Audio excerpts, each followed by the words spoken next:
Welcome to Revive Ministries Podcast. This month we're revisiting a theme we actually just had 1 year ago. This is the holiday season, and a lot of times when we think about this time of year, we think about family. And a lot of times what consists in a family is some sort of home. The environment can play a bigger role when it comes to someone's overall stability, so overall wellness, or how they feel. The Cypriot proverb I found very interesting is, when your garden is dry, don't pour water in other gardens. A lot of times we overshare, or we over help, but sometimes the people or the situation really may demand yourself to help yourself. It's a self-care idea. A lot of times I tell this to those who are listening. Revive Ministries, even though with the name it denotes faith-based, and it is, but it is not proselytized. But there is a story I want to share real quick about Jacob and Esau. Those who are familiar with the Bible, Jacob and Esau had disagreement. Jacob stole a birthright. Like a long story short, he ran away, and he actually was out running away from his brother. He actually lied down in this place called Bethel, which is God's house, which was just a rock underneath his head, but he felt safe. So it kind of makes you think about what a home is. It's not always just four walls. It's also the idea of what safety may mean for you. Today we have a new guest. Her name is Christa Gagnon. I hope I don't butcher that, but thank you so much for being on and sharing your insight with us today. Oh, thanks for having me. I want to share with those who are listening also, wherever you are in the world. I work in the mental health field. I don't like reinventing the wheel, but find what groups may be able to help you. If you're in crisis, I do encourage you to find the suicide crisis lifeline. In the States, it's 988. Wherever you are around the world, whether it's a church, whether it's just a group of people you meet each day, if you could ask these three words, I need help, that is an environment that's sufficient enough that I feel that you should lean towards. Sometimes the hardest thing is to say those three words. Again, thank you so much, Christa, for showing up and sharing some of your insight. I want to share a lot. I say people say better than me, and I'm always stumbling with words. George Moore says it this way: a man travels the world over in search of what he needs and returns home to find it. What comes to mind when you hear this? Very poetic, but what comes to mind when you hear this book? It's funny because I actually have that saying on, on a wooden sign in my living room, and I had bought it as a joke for my husband.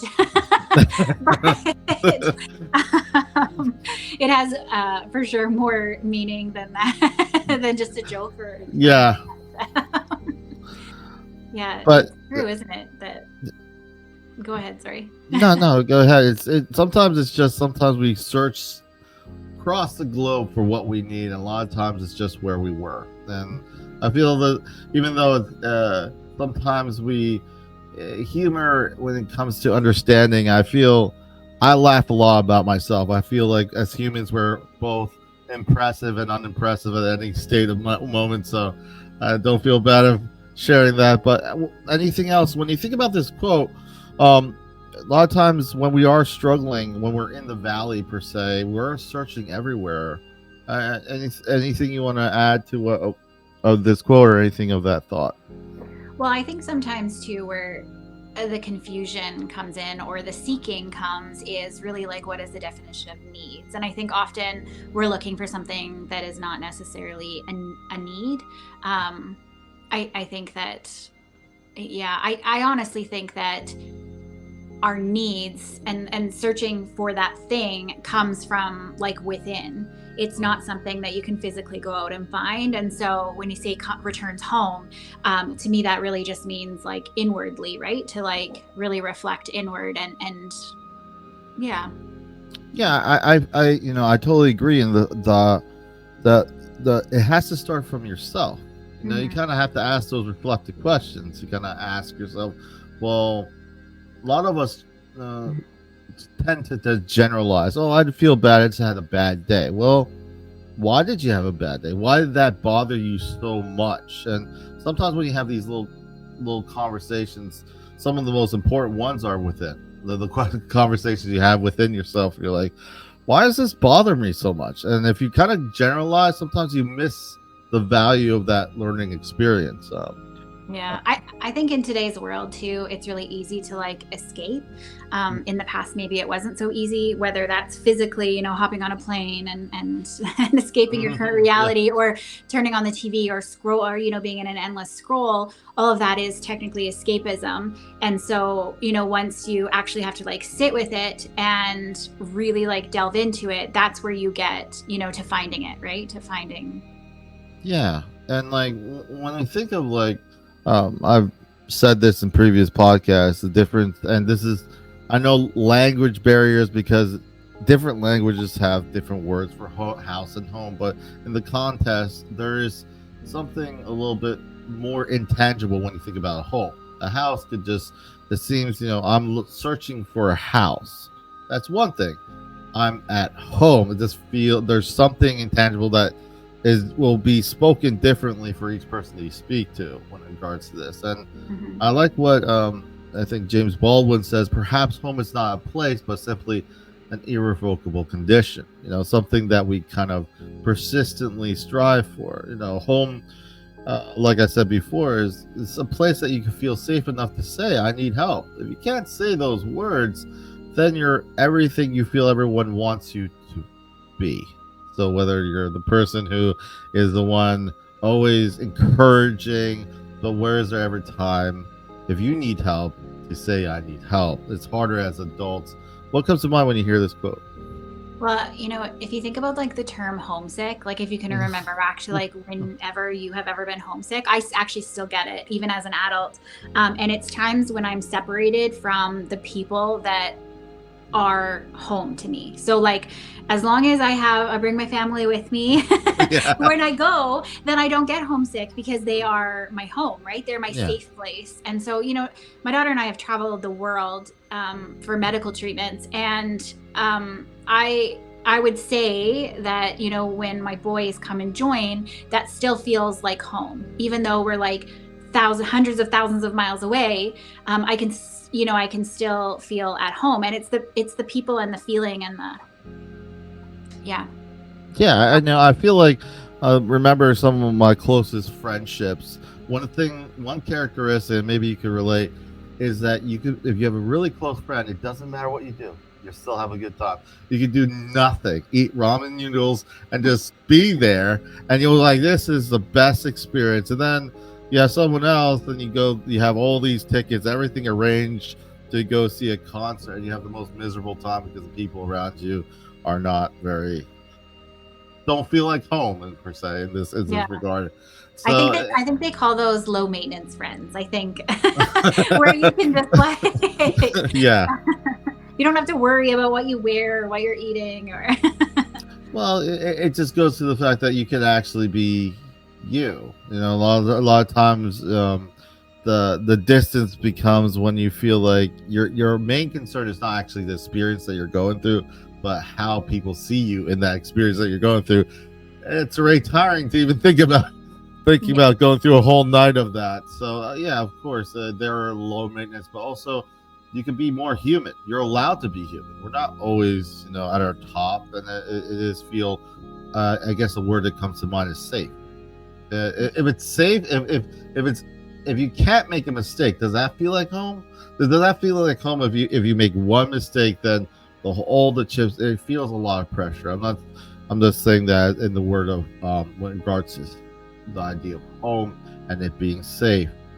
Ralph Waldo Emerson says a house is made of walls and beams, a home is made of love and dreams. It's kind of it's kind of but when I think of this quote, it just kind of shows just what I was saying, the imperative that the intangible is what makes that word fuller. And in regards to this time of year, I don't like to minimize, and a lot of people find this time of year very hard as adults. You get older, your parents get older, your grandparents, if they're still alive, they're getting older, and we just experienced COVID-19. People who some chairs are empty, and how do you wrap your head around that?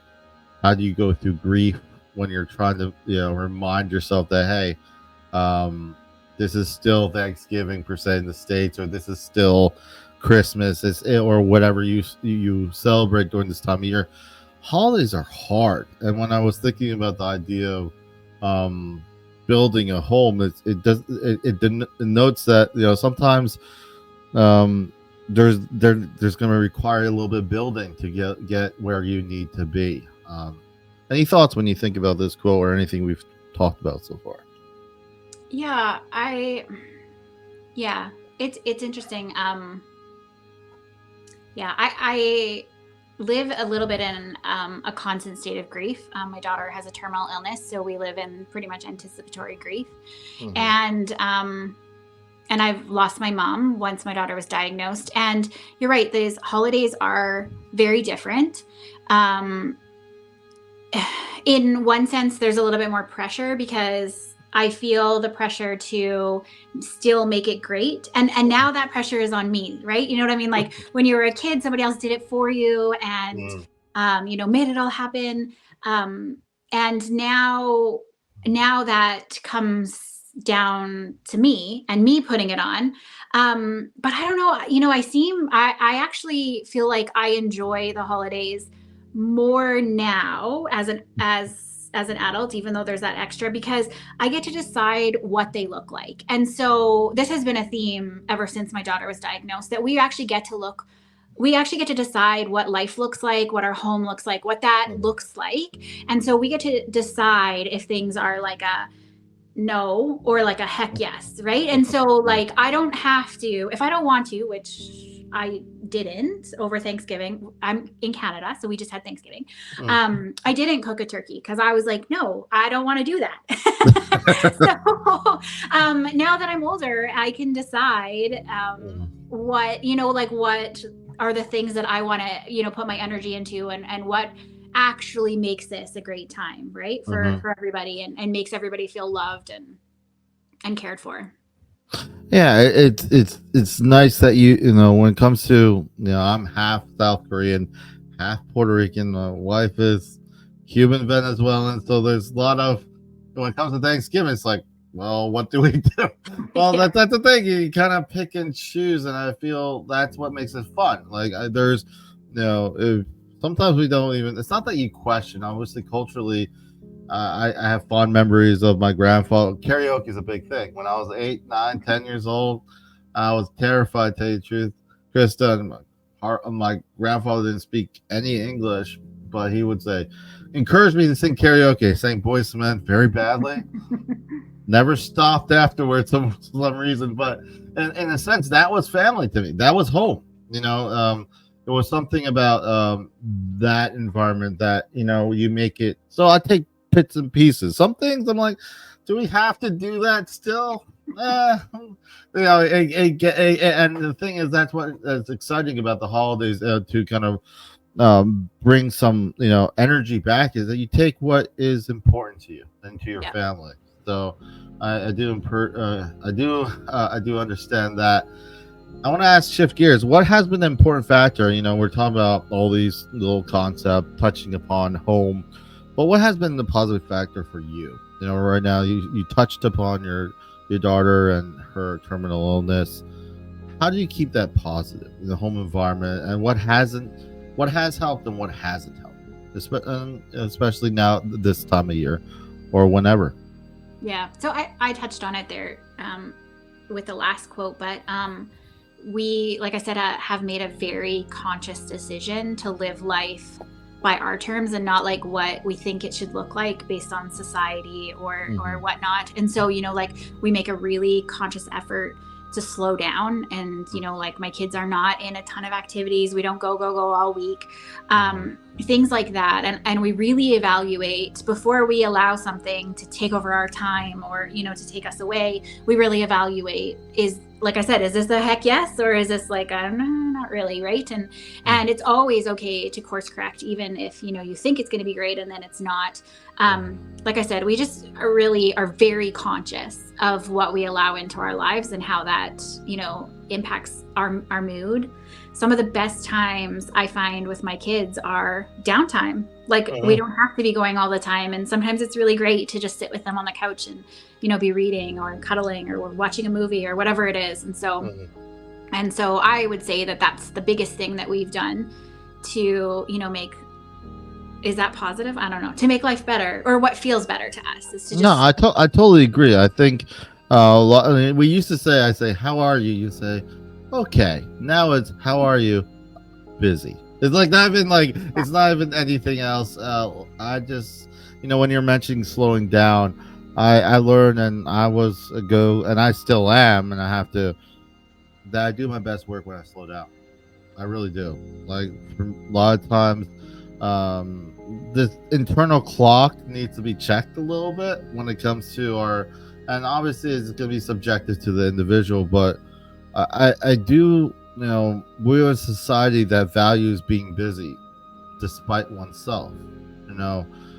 We don't even say we're okay anymore. We say we're busy because we don't want to even tell people how we are. We're like, let's just say we're busy. So that means not only are we doing well, because we haven't said we're doing well, but we're just gonna, kind of consider we're doing well, and we're also busy, so we don't have time to actually share how we're really doing. So it came from how are you doing? I'm okay, to how are you doing? Busy. So I feel that it's very freeing what you're saying, because a lot of times I'm trying to practice it myself. The idea is like, I don't have to do 15 things this weekend.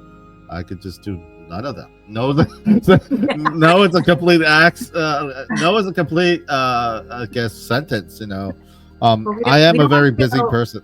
We don't want you to go all the way to the other side, though, where you just end up saying no to everything. But but it's become like this measure of success now. Like, how busy are you, or how much do you have going on? And it's not accurate for sure. It isn't. And like, if for me, and it will help me when I mentioned before, if it may help me to downtime and maybe just say no to certain obligations, because I know that this will burn me out. Working the field I do, I have to be very cognizant of my time and how I spend it. I spend a lot of times talking to people who are really struggling, and in that regards, I also have to know that I need to take care of myself.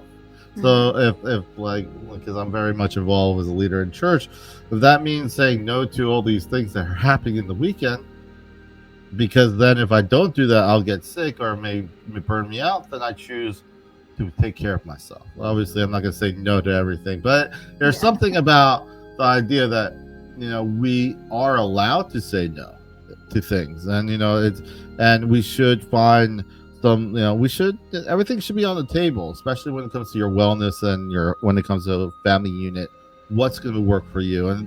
And yes, it doesn't have to have anything to do with outside of that home environment. Now, I want to ask you, we're already talking about, I want to give you an opportunity to share a little bit about yourself to those who are listening, a little bit about your story, whatever you feel comfortable with. And the floor is yours. Okay, put me in the spotlight now. So I am a mom to 3 kids and a wife, and my middle daughter was diagnosed 7 years ago with a really rare genetic terminal condition, and so we have just been navigating that, the ups and downs and all the challenges of it. It has evolved into this like mission and business of now sharing like our story and this amazing light that my daughter has, to just share it with the world. And like I said, it's been an evolution in the process. Like, I've been going through this now for 7 years, and I say I've been going through it because I can only speak on my experience of this being my daughter, and I'm really excited now to be in the first couple of years were really hard, and I'm really excited now to be in a place where, like, I hope I can share my story, and I hope people can learn from our story without having to go through it themselves. When we talk about like making choices and saying yes or no, it's kind of like if something happened to you tomorrow, did you really need to do what you did yesterday? Or is there something that you wished that you could have done, that you've been putting off? And anyways, that was a whole lot of a rant, but No, no, my, no, no. my daughter Jordan, she is amazing. She is this bright light that I'm so happy that I get to share her with the world, and her optimism, and just this her passion to just be in the moment. She doesn't know, and that is all Jordan knows, is to just enjoy the moment. And so we just have so much to learn from her. So. It's just that's just very inspiring. A lot of times when I think of what you're mentioning, your daughter just being present, a lot of times think about the book from Viktor Frankl, Man Finding Meaning, and we're going to the other side of the spectrum when it comes to the Holocaust and what he experienced there. And it's interesting of what he kind of shared, and just paraphrasing, the people who survived wasn't the ones who were obviously pessimistic, but nor the optimists. It's kind of funny. They stayed present. They just only focused on what they could control that day. That was it, or that hour, whatever it was. So I think there's a lot of wisdom a lot of times, because we have so much clutter. There's so many things that we should, quote unquote, should do, or we feel we tell ourselves we should do, or some arbitrary milestone, but we don't even enjoy the process. So a lot of our lives is a bunch of tense moments that are supposed to all come together once they get to this one moment, where when you're able to kind of relinquish yourself from that and actually just be in the now, and be in the idea that there's a wealth of for me, it's inspiring. And obviously when you think of even athletes, like professional athletes, they don't look at least for me, from my experience, and also from those who I've talked with, it's not like when you kind of are in the groove when you're working out, when you're as an athlete, you're not focusing on certain milestones. You're just enjoying the process. The process itself becomes enjoyable, because if it's gonna be only if I get I don't know, whatever championship, or whatever it is, then you're missing the point. The idea is you enjoy that process of learning the process, and also when it comes to just being here and spending quality time with those who you love, your family, your home.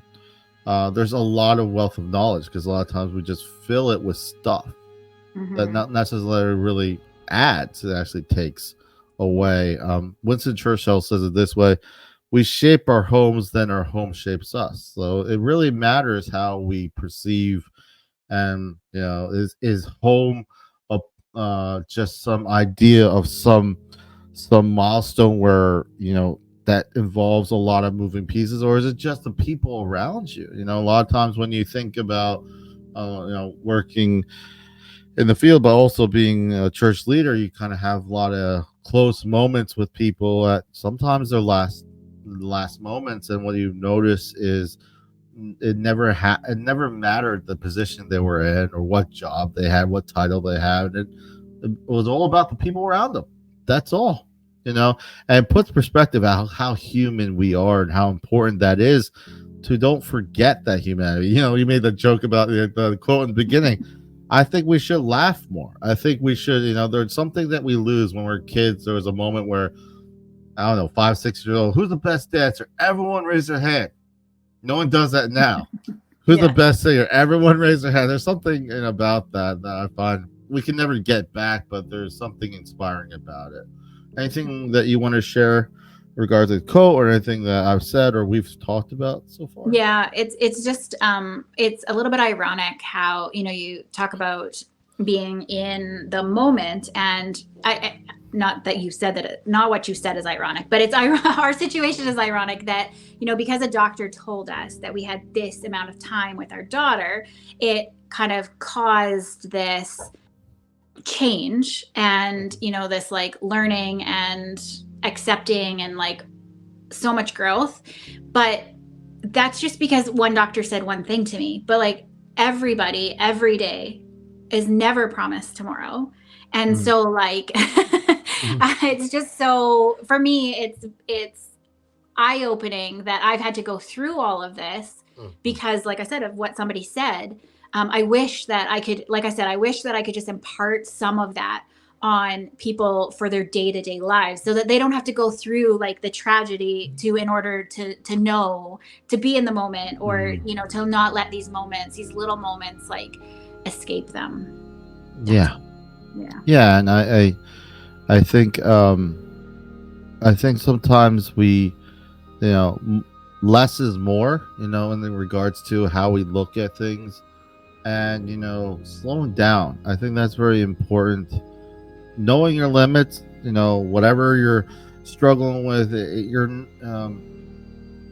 be kinder to yourself. When we're younger, we're like, be nice. What does that mean? I know that it means different things for different people, but for me, I feel nice sometimes it's not as forthcoming. Like, I'm being nice to you because I don't want a difficult situation. Well, like, it's kind of like, what would that mean? But if I'm being kind, I don't ask for reciprocation. I'm being kind because I want to be kind. Yeah. The idea is, you go to, a lot of people are very busy and they go to like a restaurant and they get their order wrong, and you can kind of see people's patience at that point. You're like, you can either be, I've been really busy this week. How can they get my order wrong? Or you could be, hey, this person might have a hard time. Maybe they're new. Maybe I could be kind to them.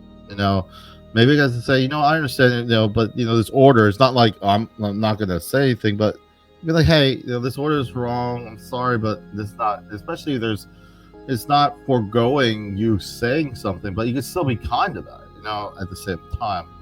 I think Johann Wolfgang von Goethe says everyone hears only what he understands. We have a lot of information. I don't know. When I started at school, I remember Oregon Trail. Remember that game? I don't know if you remember. The Oregon Trail was a game when I was young.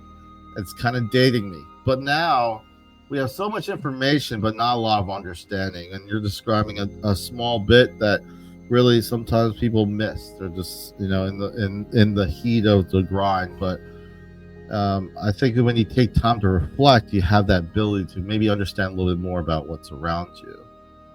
Any thoughts when you think about this quote, or anything else you want to share? Yeah,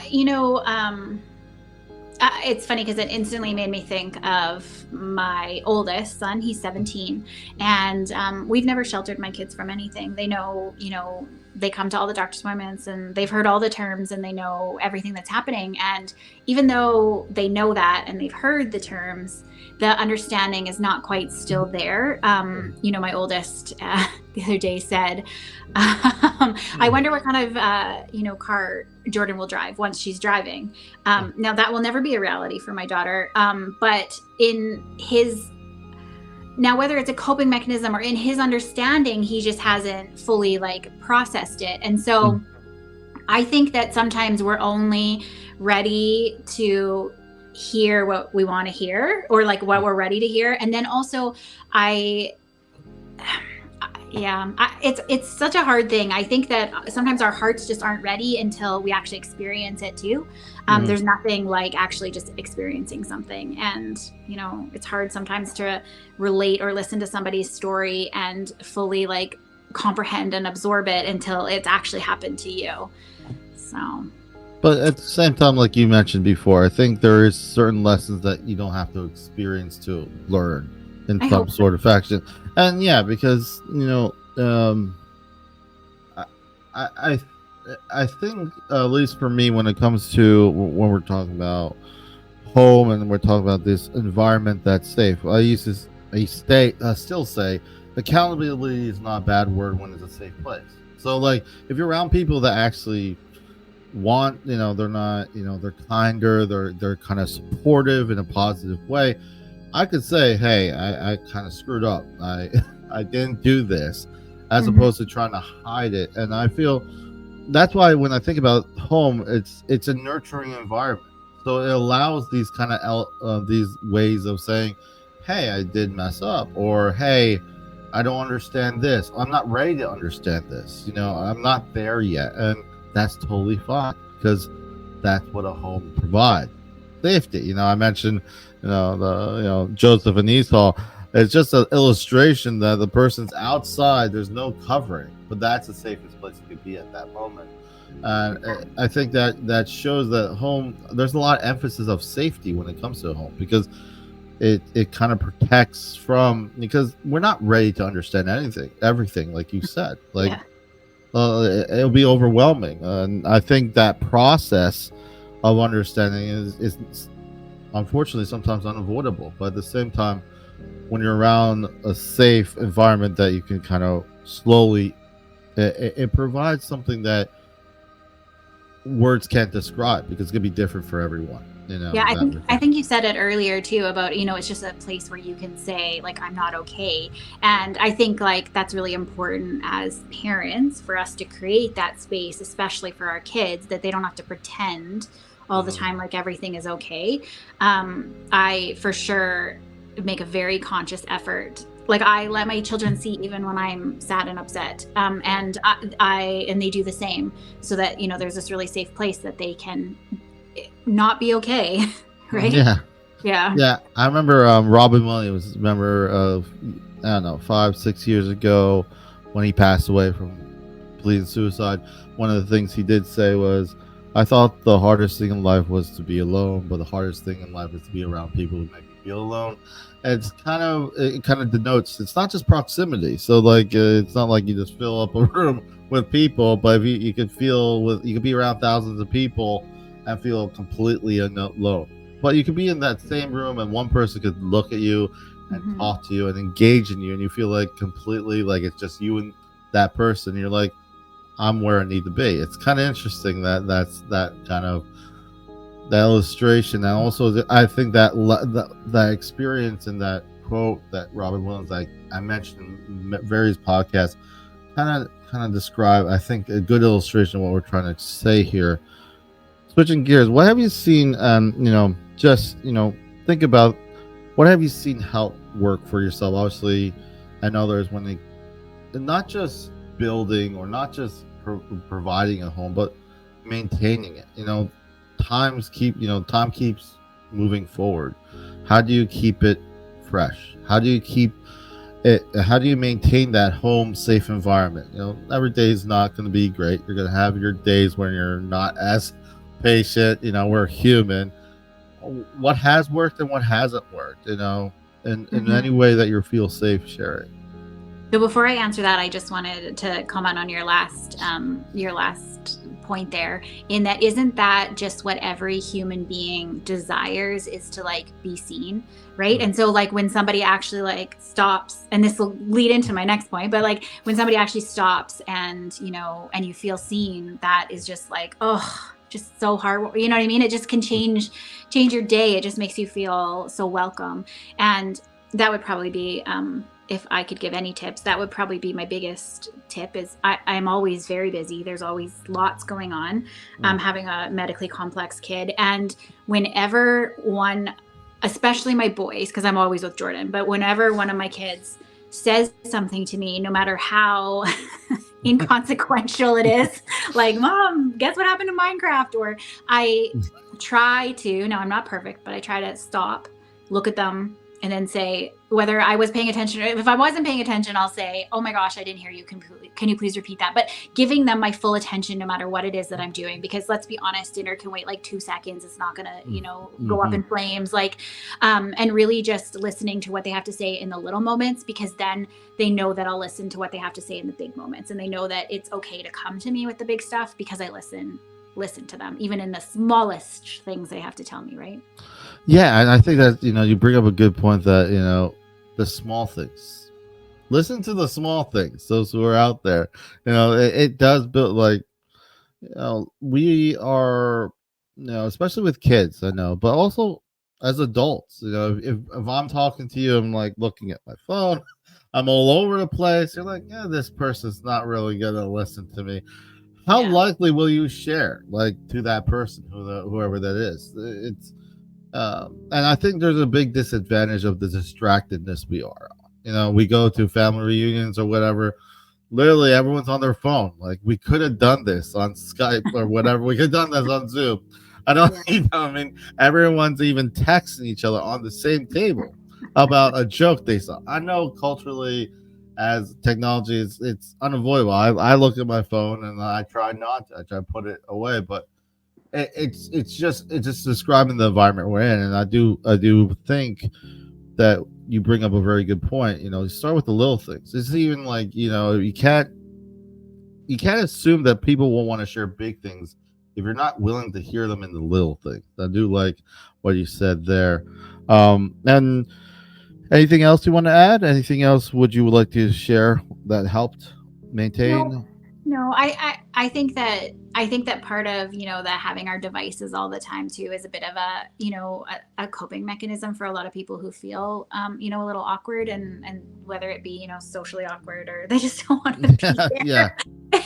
yeah, So, I think that all we can do sometimes is lead by example, because if I was in the kitchen with my kids and I put down my phone, they might look up and be like, oh, well, hold up a second, I'll put down mine too, right? So, like, sometimes that's all it takes is for us just to take the first step, and then others will follow. And yeah. yeah. I think the environment, like that's what I was trying to say. That the environment now, when I was younger, is totally different. So I'm not Yeah. gonna say, oh, like we're just gonna throw our phones to the side.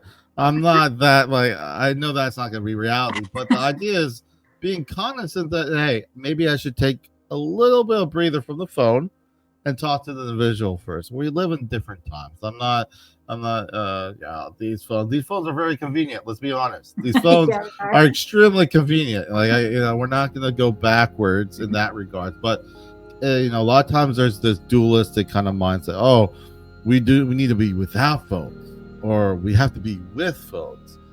Is there a third option? There probably is. There Yeah. probably is that balance in between, because there are positives and negatives. It doesn't mean that you have to go to one extreme to the other. But I do like that you mentioned that, because sometimes the understanding when I mentioned that, it may be that, oh, he's no. The idea is that, can we find a balance in between there? Can we say, okay, family gathering, yeah, everyone's gonna be on their phone, but maybe at one moment or so we should put them to the side to have a conversation in person, because we Yeah. bought the plane tickets or whatever to come here. But all kidding aside, it's important to actually, I don't know, socializing is uncomfortable. I feel it is even more so now. It's kind of, there's so many ways to distract ourselves in social environments that it may actually prevent us from practicing in weird ways to socialize. But at the same time, um, it's like the little things. So if it's not like, oh, I'm gonna figure this out by myself by willpower. It's everyone's gonna be to their own. You know, like you said before, I can only speak for myself. When you mentioned your story, I think it's really finding that right balance, and that's what I'll share with those who are listening. Um, you know, Jeremy Renner said, "Building is about getting around the obstacles that are presented to you." Sometimes when I talk to people I'm working with in my field, the parents come to me. The biggest thing, I sometimes keep it simple. Like, the thing is, go to the derivative. So there might be a slew of issues you may have with your kid or whatever. Look at one problem. Look at one thing that you can work together to kind of see if you could fix. Sometimes that can be helpful, as opposed to 15 things I don't like about what's going on right now. So, and be kinder to yourself. Understand that if it's a problem that's been 5 years, it's not going to be solved in a month. No matter how awesome we are. And I think that in itself provides, like we've said before, that safe environment that doesn't have unrealistic expectations. These things will take time. Be kinder to not only yourself but people in your home. As we kind of wrap up, I want to ask you, also, those who are listening, links to know more what Christa is doing will be in the notes. So if you want to find out more what she's doing, and maybe you can share a little bit about that after you answer any final thoughts you have regarding, if you were to want people to be reminded of this month regarding building a home, the idea of home, the importance of providing an environment, what would you like to share to those listening? I think I said it already about the, just being seen and heard. And I think that's the piece that we can do for the people around us so that they feel like they're at home with us and that they feel like they're safe with us, is just to like slow down a little bit and give the time and the space to hear and see the people around you. To piggyback on that, being heard is tremendously cathartic. No matter one thing I realize, and even myself, I don't have a solution, but if I feel heard, I feel better. Yeah. I have like 50 million problems, and someone just listens to me, and I feel like they're there. I'm like, I got this, but it's like nothing's changed. But there's something fundamental, whether you're an introvert or extrovert. We are not islands. We need each other. There's something that I think nowadays we're learning to do a little bit better, and we're trying to. Obviously, it's different for everyone. We understand that we can't just push our feelings to the ground and just expect it's not going to impact other parts of our life. So I think this notion of how we go about our emotions and how we deal with them has changed in the last few decades. It's not perfect, but I feel like at least we're addressing it. We're saying, hey, if I'm going through grief, I don't go through, I'm not rushed. Never rush grief. It's going to take time. If you're going through whatever you're going through, you're on your own time. So when it comes to all these mentions of, and some of these things that I say or my guests say may be helpful for you, and I do encourage you to kind of seek out help if you are really struggling out there. But at the same time, know that all this stuff takes time, and there's no time, there's no race to this. And I think that's part of what start with the little things, listen, being heard. All those things will be helpful moving forward. I want to say thank you so much for sharing. I know that a lot. Thank you. And any last things you want to share to those listening? I'll just add to what you just said, that it is about giving yourself grace. I think we've touched on this, and so listening and being and hearing the people around you is what you can do outwardly, but what you can do inwardly for yourself is just give yourself the time and the grace to feel those feelings, because they need to be felt. You cannot push down feelings, especially grief. You just got to feel through those. So. Yeah, and again, thank you so much. I just wanted to share with those who are listening. Remember to stay updated with Revive Ministries through his various platforms. ReviveMinistriesFL.com is our website. I'm going to Dr. Martin Luther King. I think he kind of encapsulates what we're saying. I've decided to stick with love. Hate is too great of a burden to bear. A lot of times we may be angry. That's okay.